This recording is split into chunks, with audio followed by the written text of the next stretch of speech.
Congolaises, Congolais, mes très chers compatriotes. En ce jour solennel du 30 juin 2026, notre nation célèbre le 66e anniversaire de son accession à l'indépendance. 66 ans se sont écoulés depuis ce jour historique où le peuple congolais, après de longues années de domination coloniale, s'est levé dans sa dignité pour affirmer devant le monde son droit inaliénable à la liberté, à l'autodétermination et à la maîtrise de son destin. Le 30 juin n'est donc pas une simple date de notre calendrier républicain. Il est à la fois une mémoire, une promesse et une responsabilité. Il est la mémoire de celles et ceux qui, par leur courage et leur sacrifice, ont ouvert le chemin de notre liberté. Pour eux, l'unité, la dignité et la souveraineté du peuple congolais avaient plus de valeur que leur propre vie. Il est aussi la promesse faite à chaque génération de ne jamais renoncer à l'idéal d'un Congo libre, uni et souverain. Il est enfin une responsabilité, celle de protéger, d'approfondir et d'incarner chaque jour l'indépendance conquise par nos pères dans nos institutions, notre économie, notre diplomatie, notre défense nationale et notre engagement collectif au service de la République. En ce jour de communion nationale, je m'incline avec respect devant la mémoire de nos pères de l'indépendance, de nos héros nationaux, de nos martyrs et de tous les combattants de la liberté, connus ou anonymes, qui ont fait de ce pays une patrie libre.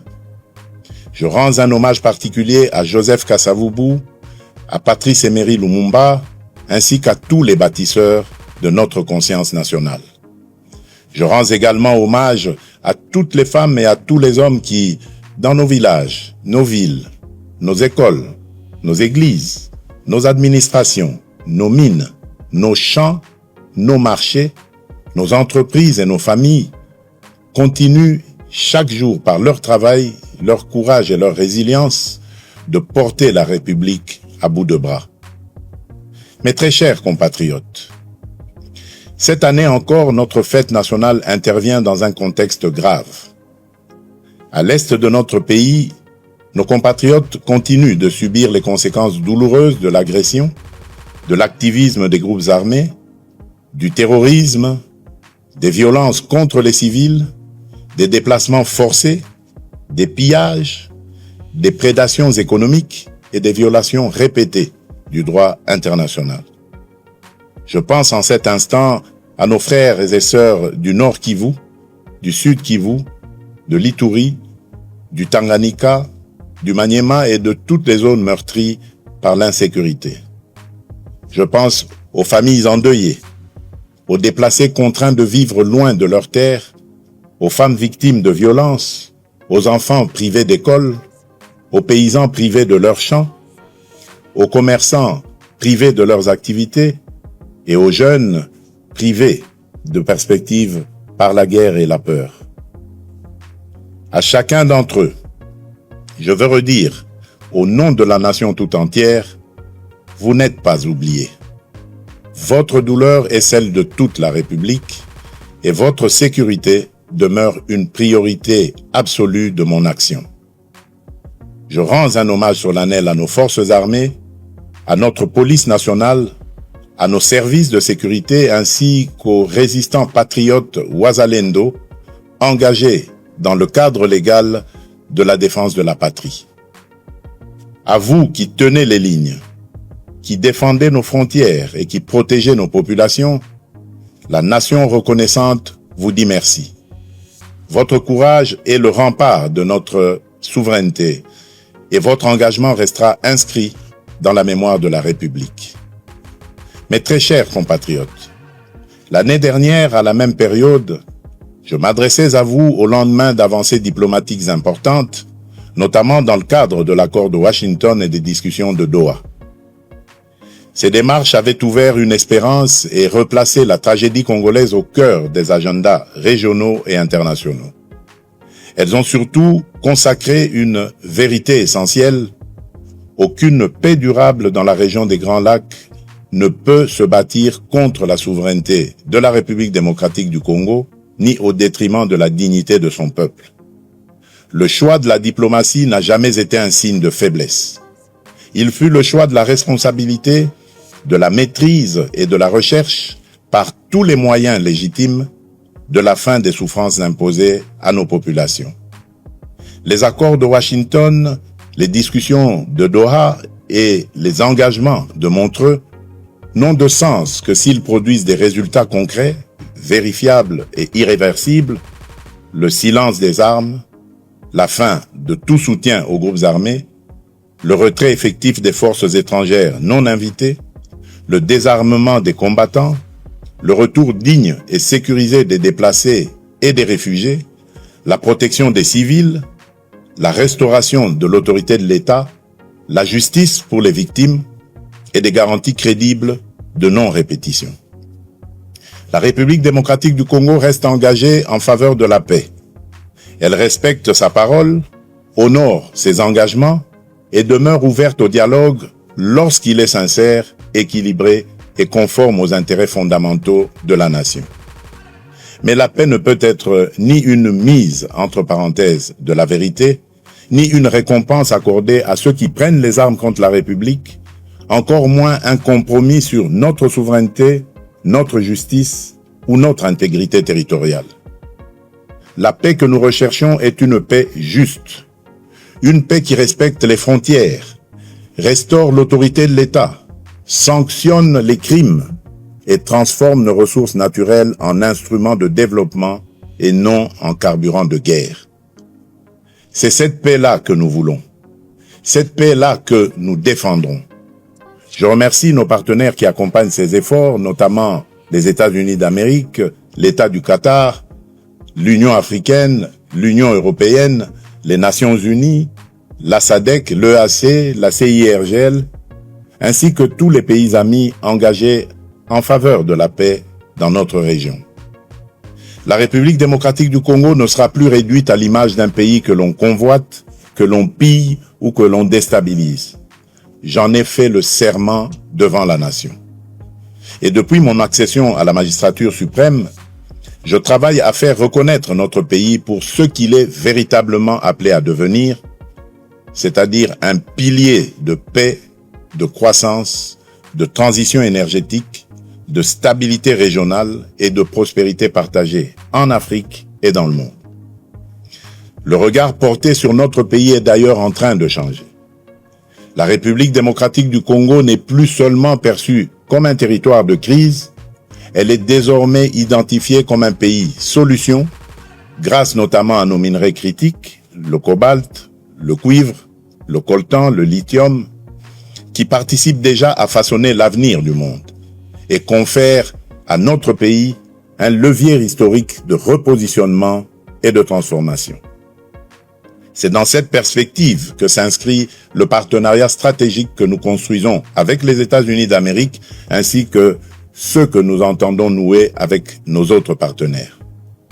Tous doivent répondre à une exigence claire, servir les intérêts fondamentaux du peuple congolais, renforcer notre souveraineté, soutenir la paix, favoriser la transformation locale, sécuriser les chaînes de valeur et créer des emplois durables pour notre jeunesse. Le temps où nos minerais étaient extraits chez nous, exportés à l'état brut, valorisés ailleurs, puis revendus au monde pendant que nos populations demeuraient dans la pauvreté, appartient désormais au passé. C'est dans cette même perspective que la République démocratique du Congo assume la présidence de la Conférence internationale sur la région des Grands Lacs, la CIRGL, avec l'ambition d'en faire un cadre plus utile, plus responsable et plus efficace au service de la paix, de la sécurité, de la stabilité et du développement partagé. Nous y défendons des principes clairs de respect de l'intégrité territoriale des États, de non-ingérence, de lutte contre l'exploitation illégale des ressources naturelles, d'intégration économique, de sécurité collective et de responsabilité face aux engagements pris. C'est également cette voix que notre pays portera au Conseil de sécurité des Nations Unies notamment lors de la réunion de haut niveau que j'aurai l'honneur de présider le mois prochain sur les liens entre ressources naturelles, paix, sécurité et développement durable. Notre message sera clair. Les ressources naturelles de la République démocratique du Congo ne doivent plus être regardées comme une malédiction. Elles doivent devenir un levier de paix, de prospérité, de souveraineté, de justice et de transformation pour le peuple congolais. Mes très chers compatriotes, la santé de nos populations demeure une priorité essentielle de notre action publique. Aucune nation ne peut prétendre à une prospérité durable sans un système de santé solide, accessible et résilient. C'est dans cet esprit que nous avons poursuivi ces dernières années le renforcement de nos infrastructures sanitaires, des capacités de nos personnels de santé, de la surveillance épidémiologique et de la recherche médicale, notamment à travers l'expertise reconnue à l'Institut national de recherche biomédicale, l'INRB en sigle. Alors que ces efforts se poursuivent, notre pays fait face à une nouvelle épreuve sanitaire, la résurgence de l'épidémie de maladie à virus Ebola causée par la souche Bundibugyo. Cette nouvelle flambée épidémique touche principalement les zones de santé de Rwampara, Mongwalu et Bunia dans la province de l'Ituri.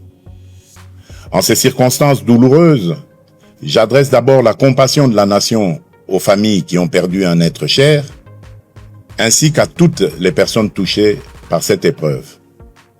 Face à cette menace, les mécanismes de riposte ont été rapidement activés. Fort de l'expérience acquise lors des précédentes flambées d'Ebola, notre pays dispose aujourd'hui de capacités renforcées pour prévenir, détecter, isoler, prendre en charge et protéger nos populations. Un plan global de riposte budgétisé à 319 millions de dollars américains a été élaboré. Les premiers moyens nécessaires ont été mobilisés en urgence par le gouvernement afin d'appuyer les opérations sur le terrain, limiter la propagation de la maladie et sauver le plus grand nombre de vies possible. Je veux ici saluer le courage et le professionnalisme de nos médecins, chercheurs, infirmiers, techniciens de laboratoire, agents de santé communautaires, équipes de surveillance, autorités provinciales, autorités coutumières, partenaires techniques et financiers, ainsi que des communautés locales engagées dans cette riposte. Dans des conditions souvent difficiles, parfois au contact même direct du danger, ces femmes et ces hommes protègent des vies, rassurent les familles, accompagnent les malades et renforcent la résilience de notre système de santé. Ils méritent la reconnaissance de toute la nation. J'appelle nos compatriotes vivant dans les zones concernées, ainsi que l'ensemble de la population, à demeurer vigilants, responsables et disciplinés. Ebola n'est ni une rumeur, ni une honte. C'est une urgence sanitaire qui exige responsabilité, solidarité et vérité. Je demande à chacune et à chacun de respecter les consignes des autorités sanitaires, d'observer les mesures d'hygiène, de signaler immédiatement tout cas suspect, d'éviter les pratiques à risque et de ne pas céder à la désinformation. Dans cette épreuve, notre force résidera dans la confiance, la discipline collective, la solidarité nationale et la capacité de l'État à agir rapidement, efficacement et au plus près des populations. Mes très chers compatriotes, en ce jour particulier, je voudrais m'adresser à toutes les Congolaises et à tous les Congolais au-delà des convictions, des sensibilités et des appartenances politiques. Notre pays traverse des débats politiques importants. Cela est normal dans une démocratie vivante. Le débat est légitime, le désaccord est naturel, la contradiction est utile lorsqu'il s'exprime dans le respect de la République, de ses institutions, de ses lois et de l'intérêt supérieur de la nation. Je veux cependant rappeler un principe essentiel: aucune ambition personnelle ou partisane ne vaut plus que la paix de tous. Aucune divergence politique ne doit être plus forte que l'unité de la République. Aucune stratégie de conquête ou de contestation du pouvoir ne doit fragiliser la souveraineté du peuple congolais. J'entends les discussions suscitées autour de la Constitution et des réformes institutionnelles.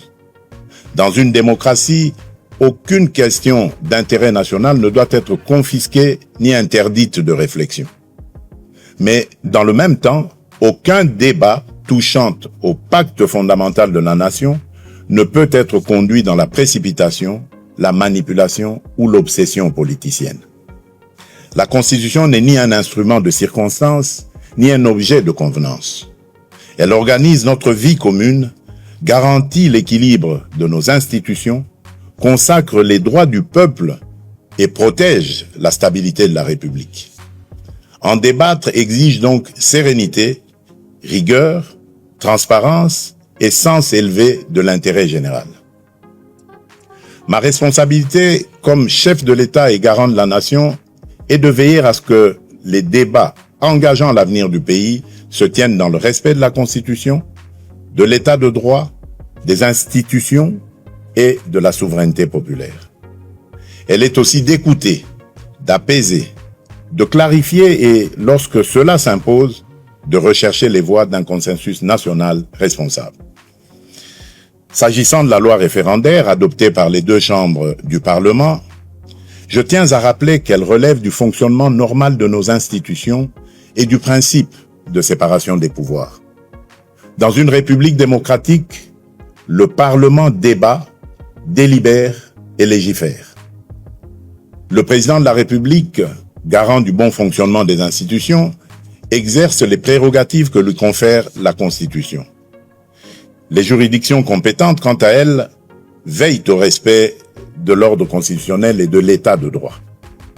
C'est dans cet esprit de coopération interinstitutionnelle et de respect de l'état de droit que j'ai déféré cette loi à la Cour constitutionnelle aux fins d'examen de sa constitutionnalité avant sa promulgation éventuelle conformément à l'article 160 alinéa 3 de notre Constitution. Cette démarche procède d'une conviction républicaine profonde. Dans une démocratie, aucune décision, aussi importante soit-elle, ne saurait s'affranchir des règles, des procédures et des garanties que nous impose la loi fondamentale. La République ne ferme pas la porte à aucun de ses enfants d'ailleurs, dès lors qu'ils choisissent la voie de la paix, du dialogue, du respect des institutions et de la loyauté envers la nation. Mais le dialogue ne peut être détourné de son sens. Il ne saurait devenir un instrument de pression, de contournement des institutions ou de remise en cause de la volonté du peuple telle qu'elle s'exprime conformément à la Constitution et aux lois de la République. Le peuple congolais est le seul souverain. Nul ne peut parler durablement au nom de la nation contre la nation elle-même. Nul ne peut prétendre défendre la démocratie tout en refusant les principes qui la fondent, à savoir le débat libre, le respect des institutions, la séparation des pouvoirs, la souveraineté populaire et la responsabilité devant le peuple. À ce stade, je voudrais surtout insister sur un point avec la plus grande fermeté: le recours à la violence, aux armes, à la haine, à la désinformation ou à toute forme d'atteinte à notre souveraineté et à notre intégrité territoriale ne saurait constituer un mode d'expression politique. Il ne peut en aucun cas ouvrir un droit particulier à la négociation, ni placer ceux qui menacent la République au-dessus de ceux qui respectent ses lois. Nous pouvons débattre, diverger et nous opposer dans le cadre républicain. Mais nous n'avons pas le droit d'affaiblir la nation au moment où elle fait face à des menaces existentielles. Face aux défis qui pèsent sur notre pays, l'unité nationale n'est pas une option, elle est une exigence historique, elle est un impératif absolu. J'appelle donc les acteurs politiques, de la majorité comme de l'opposition, les responsables sociaux, religieux, économiques, médiatiques et associatifs, ainsi que l'ensemble de la société civile, à faire preuve de hauteur, de retenue et de responsabilité. Mes très chers compatriotes, au milieu des épreuves que traverse notre nation, cette année nous aura également offert un puissant motif de fierté collective. Nos léopards viennent d'écrire une page historique du football congolais. 52 ans après notre dernière participation à une Coupe du Monde, ils ont non seulement ramené la République démocratique du Congo sur la scène mondiale, mais ils viennent aussi de franchir, avec courage et panache, un cap inédit de notre histoire sportive. Par leur brillante victoire face à l'Ouzbékistan, sur le score de 3-1, nos léopards se sont qualifiés pour la phase à élimination directe, offrant à notre peuple une joie immense, une émotion rare et une fierté qui dépasse le seul cadre du sport. Au-delà du résultat, cette victoire porte une signification profonde. Elle nous rappelle qu'aucun objectif n'est hors de portée lorsque la discipline, le travail, la solidarité et la foi en nos propres forces se conjuguent. Pendant plusieurs semaines, nos différences se sont effacées derrière un même drapeau. Le Nord et le Sud, l'Est et l'Ouest, les Congolais de l'intérieur comme ceux de la diaspora ont vibré d'un même cœur, dans une même ferveur et avec une même fierté. Voilà l'image du Congo que nous devons préserver et faire grandir. Un Congo uni, ambitieux, résilient et déterminé à tenir son rang parmi les nations. Par leur courage, leur combativité et leur attachement au maillot national, nos léopards ont rappelé au monde que la République démocratique du Congo ne se résume pas à ses crises.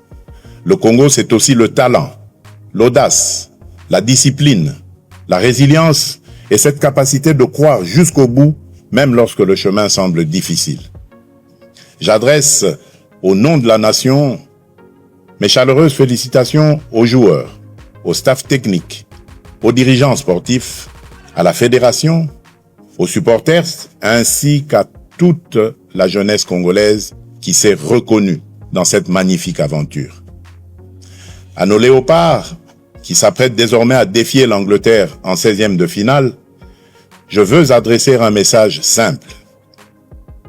Entrez sur le terrain avec la sérénité de ceux qui ont déjà honoré la nation, mais aussi avec l'audace de ceux qui savent que l'histoire n'a pas encore livré son dernier mot.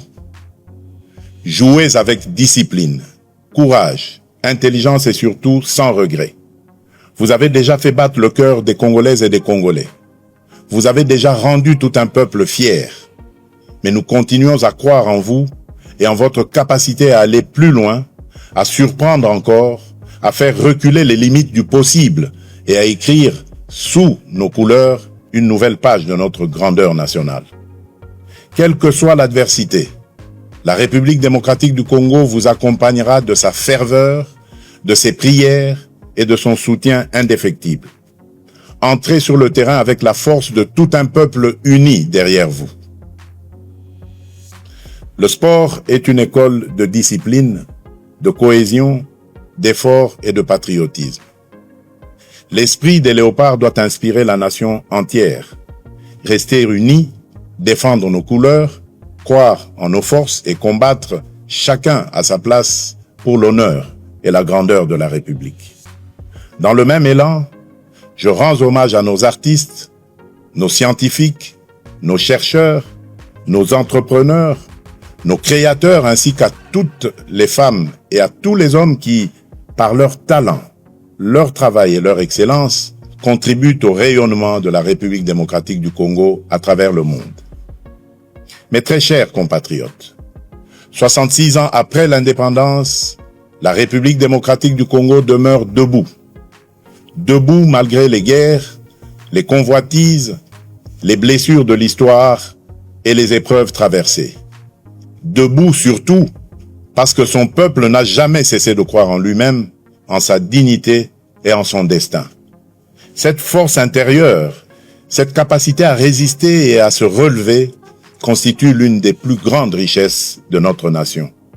Et aujourd'hui, plus que jamais, notre responsabilité est d'aller plus loin. L'indépendance politique fut une conquête historique. Notre devoir désormais est d'en faire une souveraineté pleinement vécue, concrète et irréversible.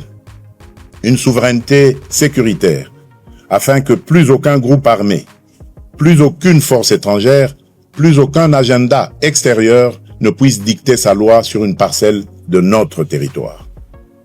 Une souveraineté économique, afin que les ressources de notre sol et de notre sous-sol servent d'abord le développement de notre pays, la transformation de notre économie, la création de valeurs locales, l'émergence de champions nationaux et le bien-être de notre peuple.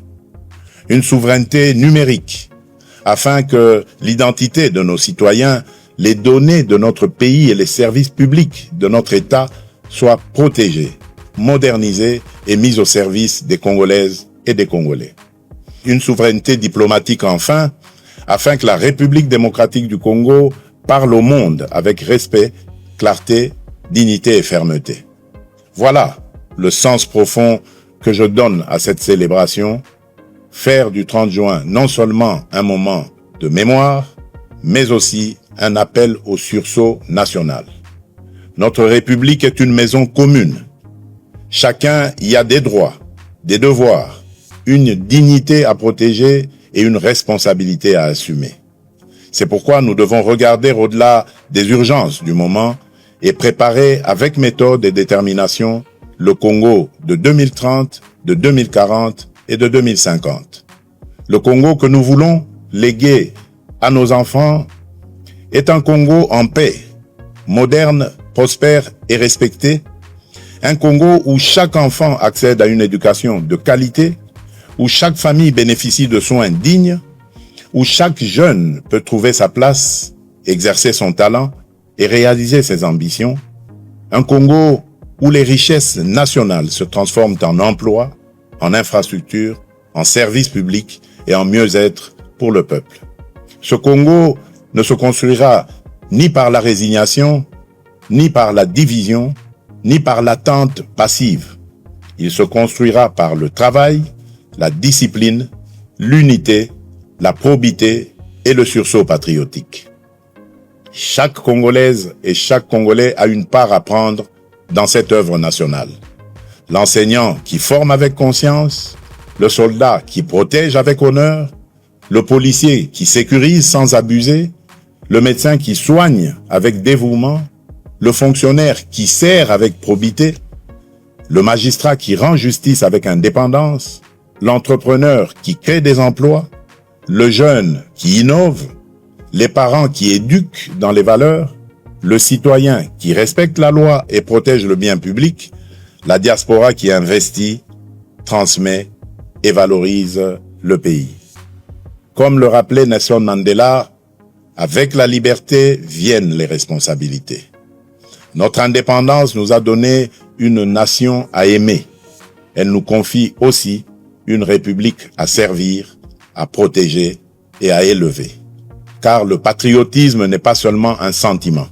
Il est une conduite, une discipline, une manière de servir, de protéger, de respecter et d'élever la nation. En ce 30 juin, levons-nous avec confiance, courage et amour pour la patrie. Unis dans la vérité, fermes dans la souveraineté, responsables dans l'action, solidaires dans l'effort, confiants dans l'avenir. Bonne fête de l'indépendance à toutes et à tous. Que Dieu bénisse la République démocratique du Congo, son peuple et tous ceux qui l'ont choisi comme pays de résidence. Je vous remercie.